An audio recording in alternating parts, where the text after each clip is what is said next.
Hello everybody and welcome back to my channel. My name's Sarah Beth, this is All Rad Reads, and this is day one of Bookmas! Okay, we will see how far we get with Bookmas. My goal is 12. I think instead of doing one for the first 12 days, I'm gonna do one every other day all the way up until the 24th. That is my goal. We will see. Between momming and life and the holidays, I genuinely do not know, but we are gonna try, and that is all we can ask for. So today's video, we are going to be talking about my 2024 release radar. These are not my most anticipated. That is like a section of this because this is over 50 books. It is technically 63 books that I have collected and rounded up. Can't say that they are my most anticipated out of these. That can be a separate video if you guys would like to know what I'm looking forward to the most. But we are gonna go through these. Hopefully you know some of these. Maybe you're gonna get some fun new ones to add to your TBR. But let us get started because I do not know how long this is going to take me to talk through. We're going to go in order of release date. So starting with January, I'm not grouping these by genre. So the whole genres are just scattered throughout. So just you're along for the ride. You're just here for all the months. I don't have any releases past October that I have heard of yet. There's two that do not have release dates, but I know are coming out. But so let us get started with January. Okay, first up on January 2nd is A Fragile Enchantment. This book, the cover, I'm already sold. It's romantasy. It's in a Regency England inspired thing. Let me read you the description. Neem has never let herself long for more. The magic in her blood that lets her stitch emotions and memories into fabric is the same magic that will eventually kill her. Determined to spend the little time she has left guaranteeing a better life for her family, Neem jumps at the chance to design the wardrobe for a royal wedding in the neighboring kingdom of Avaland. But Avaland is far from the fairy tale she imagined. While young nobles attend candlelit balls and elegant garden parties, unrest brews amid the working class. The groom himself, Kit Carmine, is prickly, abrasive, and begrudgingly being dragged to the altar as a political pawn. But when Neem and Kit grow closer, an unlikely friendship blossoms into something more until an anonymous columnist starts buzzing about their chemistry, promising to leave them alone only if Neem helps uncover the royal family's secrets. I just think this one sounds super interesting. The next one, I feel like I need like a monitor right here behind the camera to talk about this. The next one is Argyle, which comes out January 9th. This book, I do not know where we're at with the rumors, but people think that this book was written by Taylor Swift, which I find incredibly interesting. It also has a movie coming out either like right before the book comes out or right after. It's been pushed back like twice. Ellie Conway is definitely a pen name is what people have decided. Instagram is giving people Taylor Swift energy, so I'm very curious to see if we find out who this woman that wrote this, or man, I guess, is, but I want to read it regardless. It sounds perfect for people that are fans of like Knives Out. Here's the description. A luxury train speeding towards Moscow on a date with destiny. A CIA plane downed in the jungles of the Golden Triangle. A Nazi horde entombed in the remote mountains of southwest Poland. A missing treasure, the eighth wonder of the world, lost for 7 decades. One Russian's magnate dream of restoring a nation to greatness has set in motion a chain of events which will take the world to the brink of chaos. Only Frances Coffey, the CIA's most legendary spy master, can prevent it. But to do so, she needs someone special. Enter Argyle, a troubled agent with a tarnished past who may just have the skills to take on one of the most powerful men in the world, if only he can save himself first. This sounds so good. This is the movie poster, which I think was contributing to people's Taylor Swift theories, but I am very intrigued by this. I haven't seen a lot of people talking about it other than the Taylor Swift conspiracy theories, but I personally am very interested. Sanctuary of the Shadow, also January 9th. This was one I found by like scouring Red Tower's website for all of their like beautiful sprayed edged first editions that were coming out after people had been posting that there were more than just Fourth Wing that was gonna have those. But I love the premise of most of their books that they're publishing, so I'm really excited to hopefully explore their publishing and books more. This one says, for humans, the circus is a place filled with wonder and amazement. For Hera, though, it's a place to hide from those who slaughtered her entire clan. Disguising her abilities as part of her act has kept her true identity safe for years, until he arrives. A strange new attraction with no name, no memory of who or even what he is, let alone an explanation for his odd yet deadly powers. But beneath the layers of anger and isolation, one glimpse into his inky eyes reveals a soul that calls out to the loneliness in her own, and so she chooses him. Hera was drawn to darkness, her insatiable need to soothe the beast who threatens their very existence. But with every secret she unlocks from his past, another from hers whispers free as well, luring enemies who will stop at nothing to get their final revenge on Hera, and she's afraid she's given them the perfect weapon against her because he's not what he seems. I love Caraval. I really want to read The Night Circus. I still haven't gotten around to that, but I think the like whole magical circus fantasy stories are so interesting to me. So this one is, I'm really excited about it. The Fury on January 16th by the same author as The Silent Patient. This is going to be a bit of a shock. I have not read The Silent Patient. I know like everybody has. I have not.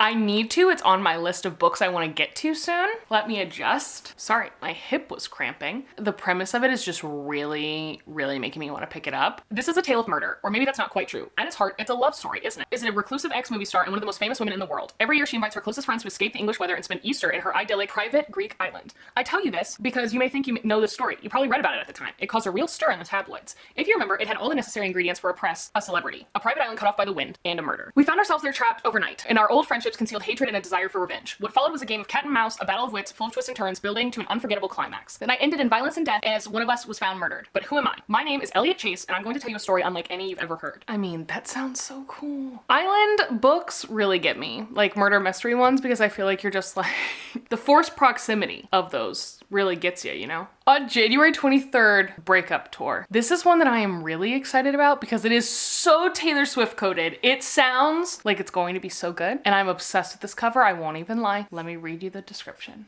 Riley Wynn went from a promising singer-songwriter to superstar overnight, thanks to her breakup song concept album and its unforgettable lead single. When Riley's ex-husband claims the hit song is about him, she does something she hasn't in 10 years and calls Max Harcourt, her college boyfriend, and the real inspiration for the song of the summer. Max hasn't spoken to Riley since their relationship ended. He's content with managing the retirement home his family owns, but it's not the life he dreamed of filled with music. When Riley asks him to go public as her songwriting muse, he agrees on one, he'll join her in the band on tour. As they perform across the country, Max and Riley start to realize while they hit some wrong notes in their past, the future could hold incredible things, and their rekindled relationship will either last forever or go down in flames. It's giving me Daisy Jones and the Six energy, Taylor Swift energy, obviously. I'm just so excited. This one sounds so good. Like, I will be going to the store to pick this up the day it comes out. Destroy the Day, which is the third book in the Defy the Night trilogy by Brigid Kemenmi. I'm not saying that right. If I didn't say it, it comes out January 23rd. I love this series. It is so interesting. It's a Robin Hood retelling. There were some twists I didn't see coming. I wish more people would read this, and I think it's so good. So I'm very excited for the third book. I'm not sure if it's the last one though. The Dark Fable also comes out on January 30th. I heard about this book when I was at Y'all Fest, so I'm very excited. I don't know if I would have caught it on my radar if I hadn't, but let me give you the description. Magical heist, deadly secrets. Come along for the ride if you dare. This heart-stopping, seductive fantasy is perfect for fans of Six of Crows. Evie Wilder is an orphan who's gone through most of her life unnoticed until she's caught up in a dramatic heist and captures the attention of the Dark Fable. They've chosen her for she can turn invisible. This skill would make Evie a treasured asset to the legendary group of Thans known for spiriting away obscure artifacts. Evie cannot resist their allure and is eager to join this newfound family, but she discovers there are more skeletons in the Dark Fable's past than she could have ever imagined. And these secrets might be the answer to her own tragic past. No one is who they seem to be, and the price of uncovering the Dark Fable's cryptic history just might be fatal. I love magical heist books. I always say, while Six of Crows is really great, you know what's even better? Gilded Wolves. And not enough people talk about it. Not enough people have read it. So anything that people compare to Six of Crows, I tend to be like, really? They're comparing it to Gilded Wolves for me? Because that's my ultimate magical heist book. So I'm very excited for this one. That is it for January. Moving on to February. Everyone Who Can Forgive Me is Dead, February 6th. I actually have a physical advanced copy of this one, and I am very eager to pick it up because it's so Christmassy. What if everything you know about the worst night of your life turns out not to be true? 9 years ago, with the world's eyes on her, Charlie Colbert fled. The press and police called Charlie a witness to the nightmarish events at her elite graduate school on Christmas Eve, events known to the public as the Scarlet Christmas. Though Charlie knows she was much more than that. Now Charlie has meticulously rebuilt her life. She's the editor-in-chief of a major magazine, engaged the golden child of the publishing industry, and hell-bent on never, ever letting her guard down again. But when a buzzy film made by one of Charlie's former classmates threatens to shatter everything she's worked for, Charlie realizes how much she's changed in 9 years. Now she's not going to let anything, not even the people she once loved most, get in her way. This one just sounds, I mean, these all sound good, otherwise I wouldn't have them on my list. But I am very interested in, it kind of makes me think of In My Dreams I Hold a Knife, of the concept of like, there was a murder, now it's 20 years, however many years in the future, and she knows stuff that people don't know. But I am so intrigued.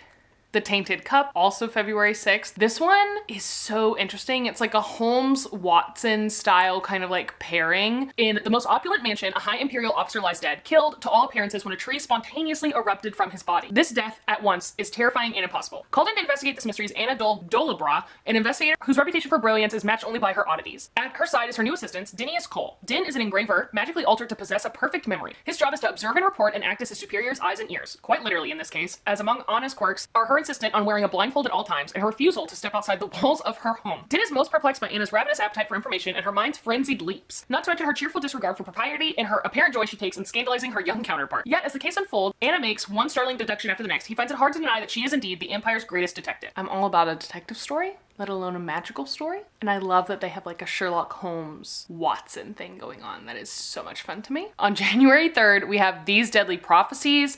This one also says it's good for fans of Knives Out. You're probably noticing a trend. A teenage sorcerer's apprentice must solve her boss's murder in order to prove her innocence in this twisty, magic-infused murder mystery. Being an apprentice for one of the world's most famous sorcerers has its challenges. Tabitha Zhang just didn't think they would include solving crime. But when her boss, the infamous fortune-teller Sorcerer Solomon, predicts his own brutal death, and worse, it comes true, Tabitha finds herself caught in the crosshairs. The police have their sights set on her and Callum Solomon, her murdered boss's youngest son. With suspicion swirling around them, the two decide to team up to find the real killer and clear their names once and for all. But solving a murder isn't as easy as it seems, especially when the suspect list is mostly the rich, connected, and magical members of Sorcerer Solomon's family. And Tabitha can't quite escape the nagging voice in her head. Just how much can she really trust Callum Solomon? On February 13th, we have The Book of Doors. This one is specifically on my list because my best friend Kristen gave this 5 stars. She read an advanced copy, so I know it's going to be great and I'm going to love it because Kristen and I have pretty much identical tastes. It also says it's great for fans of The Invisible Life of Addie LaRue, one of my favorite books of all time. Cassie Andrews works in a New York City bookshop, shelving books, making coffee for customers, and living an unassuming, ordinary life until the day one of her favorite customers, a lonely yet charming old man, dies right in front of her. Cassie is devastated. She always loved his stories and now she has nothing to remember him by. Nothing but the last book he was reading. But this is no ordinary book. It's the Book of Doors. Inscribed with words and mysterious drawings, it promises Cassie that any door is every door. You just need to know how to open them. Then she's approached by a gaunt stranger in a rumpled black suit with a Scottish rogue who calls himself Drummond Fox. He's a librarian who keeps watch over a unique set of rare volumes. The tome now in Cassie's possession is not the only book with great power, but is the one most coveted by those who collect them. Now Cassie is being hunted by the few who know of the special books. There's nothing a bookish person loves more than reading books about books. Am I right? Also on February 13th is Girl Abroad by Elle Kennedy. I love the Off-Campus series. They're so good. I'm currently reading her new book, but this is about a girl who like goes to live abroad and she gets to her like new flat only to find out that all of her roommates are guys. And I think she's interested in 2 of them romantically. I'm so invested in this because I love New Girl and that is the immediate energy I get upon reading this description. So I'm obsessed and it's an adult romance. So love that. A Tempest of Tea comes out on February 20th. This is the same author as We Hunt the Flame, and I am very interested in this. On the streets of the White Roaring, Arthi Casimir is a criminal mastermind and collector of secrets. Her prestigious tea room transforms into an illegal bloodhouse by dark, catering to the vampires feared by society. But when her establishment is threatened, Arthi is forced to strike and unlikely deal with an alluring adversary to save it, and she can't do the job alone. Calling upon a band of misfits, Arthi formulates a plan to infiltrate the dark and glittering vampire society known as the Arthurium, but not every member of the crew is on her side. And as the truth behind the heist unfolds, Arthi finds herself in the midst of a conspiracy that will threaten the world as she knows it. I think this one, again, sounds super cool. The Heartless Hunter also comes out on February 20th. This one is about a witch and a witch hunter. Love that. On the night Rune's life changed forever, blood ran in the streets. Now, in the aftermath of a devastating revolution, witches have been diminished from powerful rulers to outcasts ruthlessly hunted due to their waning magic, and Rune must hide what she is. Spending her days pretending to be nothing more than a vapid young socialite, Rune spends her nights as the Crimson Moth, a witch vigilante who rescues her kind from being purged. When a rescue goes wrong, she decides to throw the witch hunters off her scent and gain the intel she desperately needs by courting the handsome Gideon Sharp, a notorious and unforgiving witch hunter loyal to the revolution, who she can't help but find herself falling for. Gideon loathes the decadence and superficiality Rune represents, but when he learns that the Crimson Moth has been using Rune's merchant ships to smuggle renegade witches out of the Republic, he inserts himself into her social circles by pretending to court her right back. He soon realizes that beneath her beauty and shallow facade is someone fiercely intelligent and tender who feels like his perfect match. Except, what if she's the very villain he's been hunting? This, I feel like, has the potential to be really popular. In the UK, I think it's just called The Crimson Moth, and then in the US, it's called Heartless Hunter. But I am really excited for this one. I'm always looking for like a great new fantasy series that I feel like is gonna get a lot of hype and people are gonna be really invested in. And I feel like this one has the potential to be like really great. The last one for February is A Fate Inked in Blood on February 27th. This is by the same author as The Bridge Kingdom, and I love The Bridge Kingdom and the spin-off series, so I'm really excited for this one. A shield maiden blessed by the gods battles to unite a nation under a power-hungry king while also fighting her growing desire for his fiery son in this Norse-inspired fantasy romance. Bound in an unwanted marriage, Freya spends her days gutting fish, but dreams of becoming a warrior and of putting an axe in her boorish husband's back. Freya's dreams abruptly become reality when her husband betrays her to the region's Jarl, landing her in a fight to the death against his son Bjorn. To survive, Freya is forced to reveal her deepest secret. She possesses a drop of goddess's blood, which makes her a shield maiden with magic capable of repelling any attack. It was foretold such magic would unite the fractured nation of Skaland beneath the one who controls the shield maiden's fate. Believing he's destined to rule Skaland as king, the fanatical Jarl binds Freya with a blood oath and orders Bjorn to protect her from their enemies. Desperate to prove her strength, Freya must train to fight and learn to control her magic, all while facing perilous tests set by the gods. The greatest test of all, however, may be resisting her forbidden attraction to Bjorn. If Freya succumbs to her lust for the charming and fierce warrior, she risks not only her own destiny, but the fate of all the people she swore to protect. I love Norse-inspired things, and I just love this author so much, so this one I'm so excited about, and I have an arc already, so as soon as I get through some holiday romances, you better believe I'm picking this up. Okay, Graham is waking up. I need to go get him, so I may look different when I come back, but we'll keep going on for March. I know this is just 1 second after I've said, BRB, I'm going to get Graham up from his nap and I'll be back later, but it's actually the next morning. The evening time got crazy and life got away from me, so we're continuing. I did put on the same sweater just because I only had it on for the video anyways. Also, it's literally 11:05 and I've not finished my coffee yet and I am so tired. I'm so tired. So, next up, we have March. So on March 5th, we have Piglet, which is going to be a literary fiction. I've started getting a little bit more into these, so I was trying to find a couple that I was looking forward to for 2024. But let me read you the description. Outside of a childhood nickname she can't shake, Piglet's rather pleased with how her life's turned out. An up-and-coming cookbook editor at a London publishing house, she's got lovely, loyal friends and a handsome fiancé, Kit, whose family she actually most of the time likes despite upper-class tendencies. One of the many things Kit loves about Piglet is the delicious, unfathomably elaborate meal she's always cooking. But when Kit confesses to a horrible betrayal 2 weeks before they're set to be married, Piglet suddenly finds herself hungry. The couple decides to move forward with the wedding as planned, but as it nears, Piglet balances family expectations, pressure at work, and her quest to make the perfect cake. She finds herself increasingly unsettled, behaving in ways even she can't explain. Torn between a life she's always wanted and the ravenousness that comes with not getting what you know you deserve, Piglet is, by the day of her wedding, undone, but also ready to look beyond the lies we sometimes tell ourselves to get by. I saw this somewhere in the cover. I love this art style in general. Like, this is the art that I enjoy having in my home. And I thought it was really funny that it was a cheeseburger. And I read it. I don't love that she's named Piglet, but I'm curious to see what happens and the story that it unfolds. So I'm really curious about this one. I've not seen anyone talk about it, but I am interested, to say the least. Another March 5th release is The Wren and the Holly Library. This one is another one of the Red Tower Sprayed Edges release list that I saw that I was like, ooh, I want to see what these are about. The description, very short. A darker shade of magic meets Six of Crows in this alternate day New York where monsters live among humankind. That's it. That's all I've got on Goodreads right now. But I do think the cover, like most covers, is really pretty. I'm really curious because I just love books about books, and because it says the Holly Library, I'm hoping there's a library in it, but I'm all about these sprayed edges books. I mean, they're just so pretty. How to Solve Your Own Murder is out on March 26th. This is another one I added because my best friend Kristen gave it 5 stars when she read an advance copy, so I'm really eager to get my hands on this one. I love a good murder mystery, and yet again, this one says for fans of Knives Out, and I love Knives Out. It's one of my favorite movies. It's a fun mystery about a woman who spends her entire life trying to prevent her foretold murder, only to be proven right 60 years later when she's found dead in her sprawling country estate. Now it's up to her great niece to catch the killer. It's 1965 and teenage Frances Adams is at an English country fair with her 2 best friends. But Frances's night takes a hairpin turn when a fortune teller makes a bone-chilling... See, that sentence just cuts off. Makes a bone-chilling what? Makes a bone-chilling prediction. One day, Frances will be murdered. Frances spends a lifetime trying to solve a crime that hasn't happened yet, compiling dirt on every person who crosses her path in an effort to prevent her own demise. For decades, no one takes Frances seriously until nearly 60 years later when Frances is found murdered like she always said she would be. In the present day, Annie Adams has been summoned to a meeting at the sprawling country estate of her wealthy and reclusive great-aunt Frances. By the time Annie arrives in the quaint English village of Castle Knoll, Frances is already dead. Annie is determined to catch the killer, but thanks to Frances's lifelong habit of digging up secrets and lies, it seems every endearing and eccentric villager might just have a motive for her murder. You can't tell me that doesn't sound fun. 'Cause it does. I gotta read it. March 25th, Swift and Saddled by Lila Sage. I don't even need to say anything else. I love Done and Dusted. Cowboy romance, take me away. Loved it, loved it. This one's about Wes. I love him. Oh, I love him. I'm so excited. Small town cowboy romance, sweetheart brother. I am literally so excited. I want an advance copy of this book. I would sell my left foot for this book. We're moving along to April. April has a lot of heavy hitters. On April 2nd, we have the last one. Yet another Red Tower Sprayed Edges book added to my list. The Witcher meets N.K. Jemisin in a new series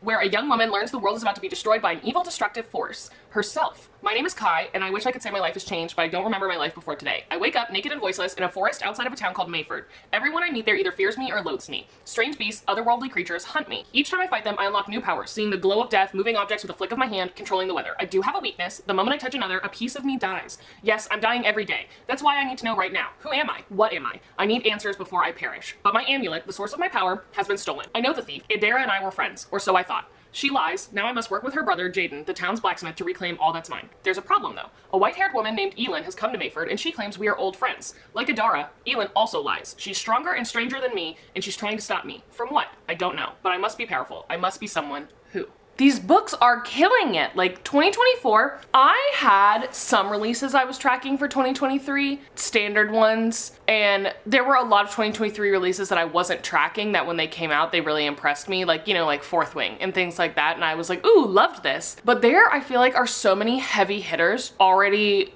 on the list that I feel like I'm either gonna be really disappointed by my 2024 reading year or it's going to be so good. A Short Walk Through a Wide World is April 9th. This one is described as great for fans of Addie LaRue, and again, I think I already have said that, but I love Addie LaRue. Paris, 1885. Aubrey Tourville, a spoiled and stubborn 9-year-old girl, comes across a wooden puzzle ball on her walk home from school. She tosses it over the fence only to find it in her backpack that evening. Days later, at the family dinner table, she starts to bleed to death. When medical treatment only makes her worse, she flees to the outskirts of the city where she realizes it is this very active movement that keeps her alive. So begins her lifelong journey on the run from her condition, which won't allow her to stay anywhere for longer than a few days, nor return to a place where she's already been. From the scorched dunes of the Kalashino Sand Sea to the snow-packed peaks of the Himalayas, from a bottomless well in a Parisian courtyard to the shelves of an infinite underground library, we follow Aubrey as she learns what it takes to survive and ultimately to truly live. But the longer Aubrey wanders and the more desperate she is to share her life with others, the clearer it becomes the world she travels, though it may not be quite the same as everyone else's. Fiercely independent and hopeful, yet full of longing, Aubrey Tourville is an unforgettable character fighting her way through a world of wonders to find a place she can call home. It sounds very perfect for fans of Addie LaRue, so I am really excited because I feel like I've been chasing the invisible life of Addie LaRue high since I read it. We've got, you guessed it, another one from Red Tower Books, and it's Bloodguard, and it comes out April 16th. This one's cover kind of gives me the heebie-jeebies. 100 years, tens of thousands of gladiators, and today only one will rise. Everything in the kingdom of Arrow is a lie. Leith of Grey thought coming to this new land and volunteering to fight in the gladiator arena, vicious, bloodthirsty tournaments where only the strongest survive, would earn him enough gold to save his dying sister. He thought there was nothing left to lose. He was wrong, and they took everything. His hope, his freedom, his very humanity. All Leith has left is his battle-scarred body, fueled by rage and hardened from years of fighting for the right to live another day. Then Leith meets Maeve, an elven royal who is everything he despises, everything he should hate, until the alluring princess offers him the one thing he needs most, a chance to win the coveted title of Bloodguard and his freedom. But in a kingdom built on secrets and lies, hope doesn't come cheap, nor will his ultimate revenge. I feel like the Bloodguard obviously must be like the elven people's royal guard. Earl's Trip on April 23rd. I love a good Regency romance, and this one sounds so funny, and the fact that it's called Earl's Trip like was an immediate pre-order because how hilarious. Even an Earl needs his ride or dies, and Archibald Fielding Burton, the Earl of Harcourt, counts himself lucky to have two. Archie the jock, Simon the nerd, and Effie the goth have been BFFs since their school days, and their annual trip holds a sacred spot in their calendars. This year, Archie is especially eager to get away until an urgent letter arrives from an old family friend, begging him to help prevent a ruinous scandal. Archie's childhood pal, Olive Morgan, must be rescued from an ill-fated elopement, and her sister Clementine must be rescued from rescuing Olive. Suddenly, the trip has become Earls plus the girls. This complicates matters. The fully grown Clementine, while as frank and refreshing as Archie remembers, is also different to the wild windswept girl he once knew. This Clem is complex and surprising and adamantly opposed to marriage, which for reasons Archie dare not examine too closely, he finds increasingly vexing. Then Clem makes him an indecent and quite delightful proposal, asking him to show her the pleasures of the marriage bed before she settles into spinsterhood. And what kind of gentleman would he be to refuse a lady? I'm so excited to read this.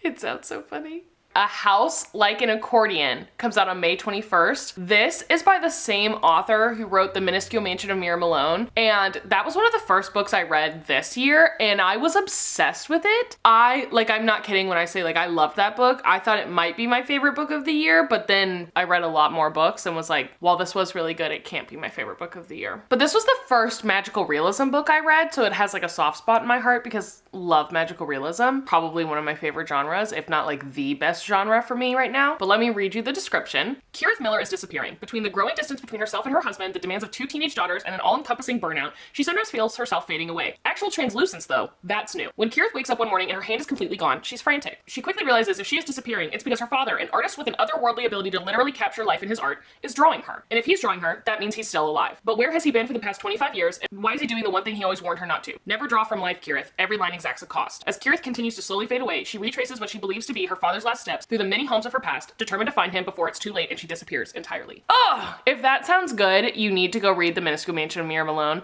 This girl is a recluse and she builds this minuscule mansion. Well, she's gifted this dollhouse, but she doesn't let people call it a dollhouse. And she makes an Instagram for it. And this guy one day gets showed the Instagram and he's like, this little miniature house is literally a replica of my house, like down to the furniture. And it follows them and how they're connected and, magical. Oh, it's so good. It's so good. I did it on audiobook too, and I actually really liked the audiobook. Okay, Savor It by Tara DeWitt, May 21st. This is the same author as Funny Feelings, and I read Funny Feelings and literally cried and was so obsessed. I just loved that book.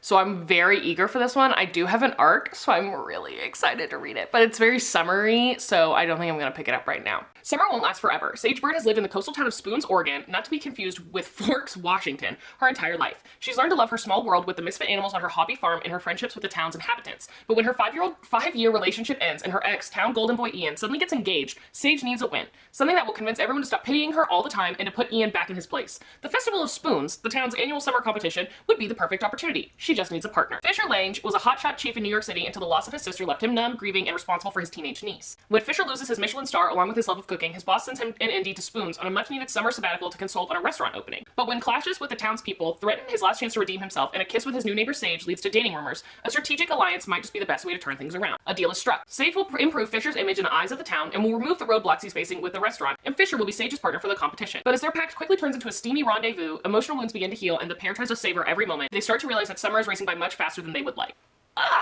I love this, and it's not like Single Dad, but you know, it's sort of Single Dad, I guess. I'm just so excited for this. It just sounds so perfect. Okay, last one for May is Attached at the Hip on May 21st. This cover is giving me Love Island, Bachelor in Paradise, and it sounds like that too. Ori Lennox has spent her entire life prepping for her happily ever after, and now that she's graduated, she's low-key wondering when the heck it's gonna hit. Her love life, her new job, her relationship with her sister, none of it is quite what she envisioned it to be. One evening on a whim, she applies for a reality show where she'll be stranded on an island with a bunch of strangers to play a game of human chess for a shot at $1 million.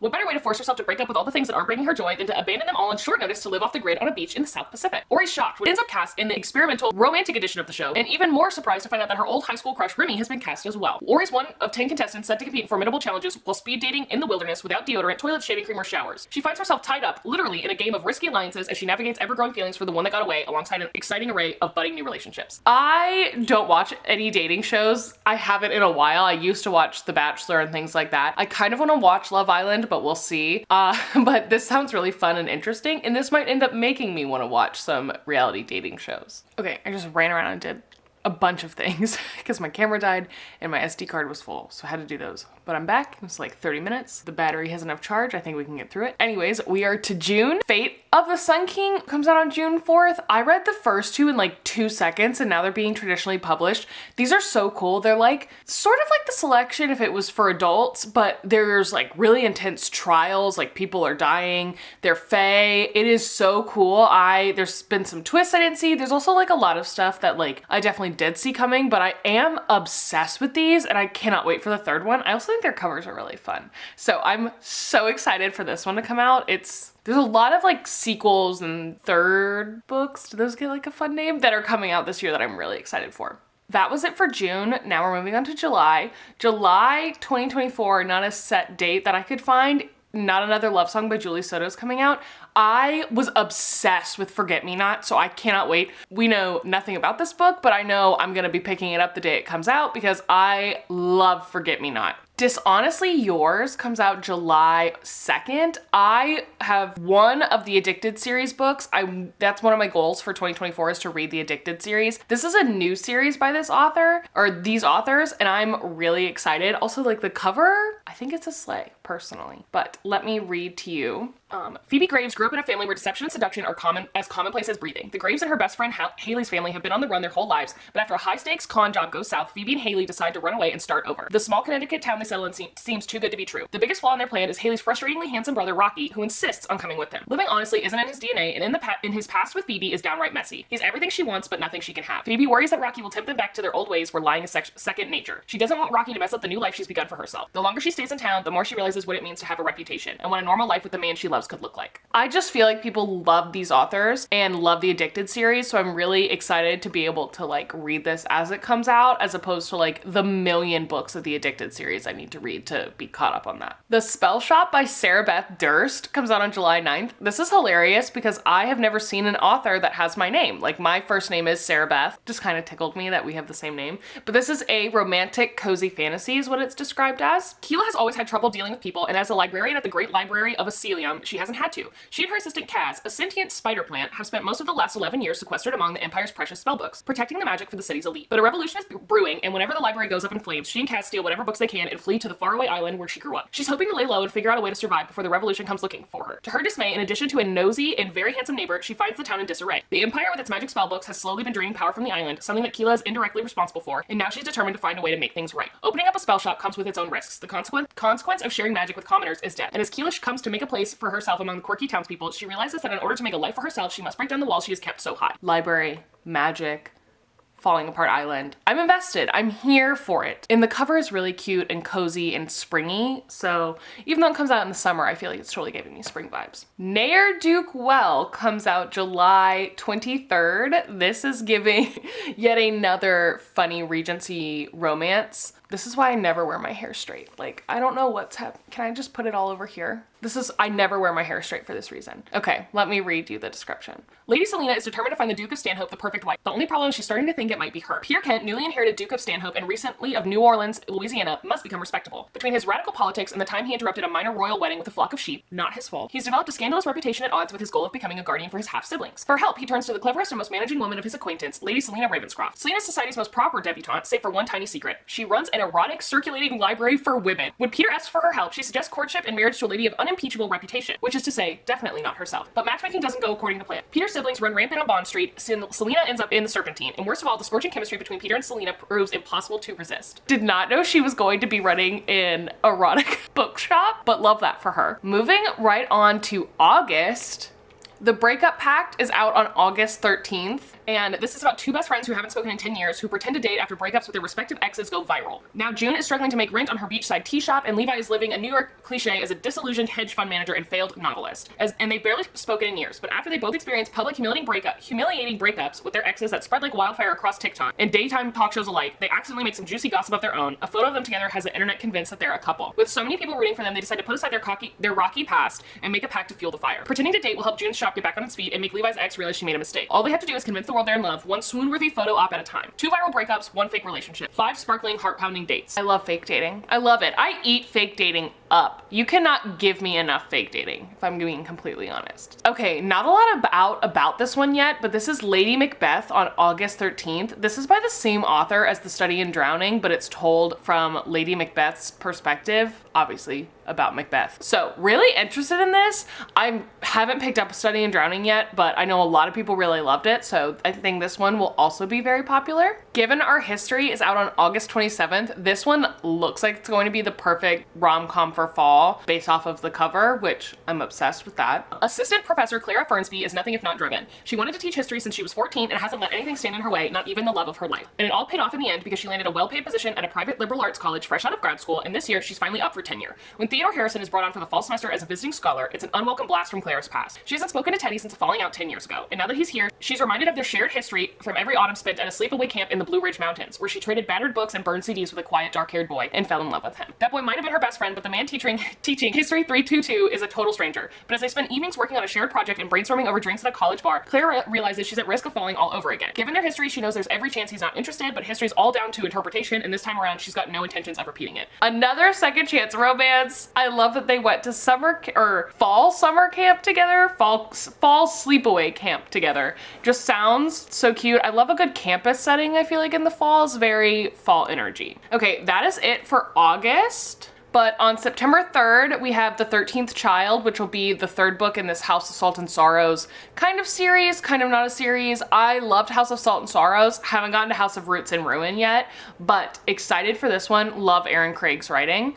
It sounds really cute. October 15th, we get The Wedding Wish, which is the 3rd book in the X-Hex trilogy. I actually used to live in the same town as Erin Sterling, who's actually Rachel Hawkins, the thriller writer. And so I went to all of her book releases. And so I've known about this book for a while, which is really funny because I asked when we were getting this book, and she had said she was supposed to write this brother's book first, and then she was writing it and it just wasn't working. So she switched them. And I loved the last one. It was so good. So I cannot wait to read this one.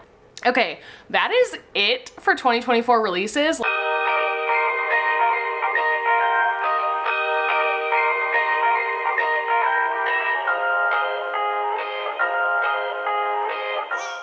Like I told you, that is so many. I hope you guys found some that you weren't expecting, but also I have a fun little surprise for you if you haven't seen it yet. My prototype of my board game came in. Look at it. I'm literally obsessed with this. It looks so good. This is the prototype, so like there's things like the text I think is too close to the edge of the box, so like I'm gonna move this down a little bit, and like so is our logo. Oh, and then the rules are on the back. Well, they're not the rules. This is just like the features and the 2 different ways you can play. So there's one way to play, which is like how I play, which my goal is to shrink my shelf. And then the other way is called story mode, and that's just a fun way to like pick your reads. The idea is inspired by my best friend Kristen, because my friend Kristen does not have a lot of physical books. So she reads, but like sometimes doesn't know what to pick out of her long list. And so that is what inspired the second game mode, because I felt like I wanted something for people that didn't have that yet. There will be a bookmas unboxing and fun details of everything that's in here, but you're not gonna get to see it yet. So this is just a little teaser. And if you haven't signed up for the mailing list and you're eager about the game, feel free to. Now that I'm checking everything, we will have like a price and hopefully a release date coming soon. But I'm really excited, and I'm so thankful for all of y'all's support about the game. And I'm glad you guys are excited about it too. But thanks for watching, and I will see you guys here for Bookmas Day 2.